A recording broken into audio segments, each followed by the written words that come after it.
আমার বাচ্চার বয়স 6 বছর। সকালে ঘুম থেকে উঠে দেখি ওর গায়ে ছোট ছোট লাল লাল দানার মতো। তবে কি আমার বাচ্চাটার মিজেলস বা হাম হলো?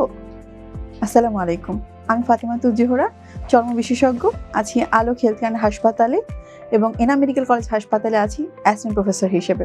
আজকে আপনাদের সাথে কথা বলবো কখন আপনি বুঝতে পারবেন যে আপনার বাচ্চার মিজেলস বা হাম হয়েছে। মিজেলস বা হাম হতে গেলে শুধু র্যাশ থাকাই যথেষ্ট না, বাচ্চাটার অবশ্যই জ্বর থাকতে হবে এবং জ্বরের তাপমাত্রা 103 থেকে 105 ডিগ্রি থাকতে পারে। সঙ্গে তার গায়ে র্যাশ আসার আগে তার মুখের ভিতরে সাদা সাদা স্পট, যেগুলোকে আমরা কপ্লিক্স স্পট বলি, সে দাগগুলো থাকবে, চোখে লাল হয়ে যাবে, চোখে কনজাংটিভাইটিস হবে, চোখ দিয়ে পানি পড়বে এবং সারা শরীর লাল হয়ে যাবে। এটা যখন হবে তখনই আমরা বুঝতে পারবো আমার বাচ্চাটা হামে আক্রান্ত হয়েছে বা মিজেলসে আক্রান্ত হয়েছে। এছাড়া শরীরে র্যাশ উঠতে পারে অসংখ্য রোগ আছে, যেমন স্ক্যাবিসে কিংবা অ্যাকুট আর্টিকেরিয়া বা অ্যালার্জিক রিঅ্যাকশনে কিংবা শুধুমাত্র গরুর মাংস বা গরুর দুধ খেলেও কিন্তু শরীরে র্যাশ হতে পারে।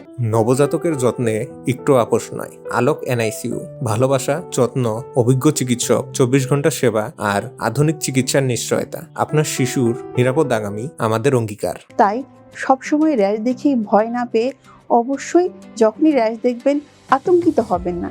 আপনার উচিত অবশ্যই আপনার নিকটস্থ যে চর্ম বিশেষজ্ঞ হাসপাতাল আছে, চর্ম বিশেষজ্ঞ ডাক্তার আছেন, তার পরামর্শ নেওয়া। এক্ষেত্রে মিরপুরের যারা আছেন তারা সবাই আমাদের আলোক হেলথ কেয়ার এবং হাসপাতালে যোগাযোগ করতে পারেন। আলোক হেলথ কেয়ার অ্যান্ড হাসপাতাল সুনামের সাথে দীর্ঘ 30 বছর ধরে এই অঞ্চলে কাজ করে যাচ্ছে। তাই পরিশেষে বলবো, আলোকের সেবা নিন, সুস্থ থাকুন, মনে রাখবেন সুস্থ জীবন সুন্দর পৃথিবী। ধন্যবাদ। সুস্থ জীবন সুন্দর পৃথিবী।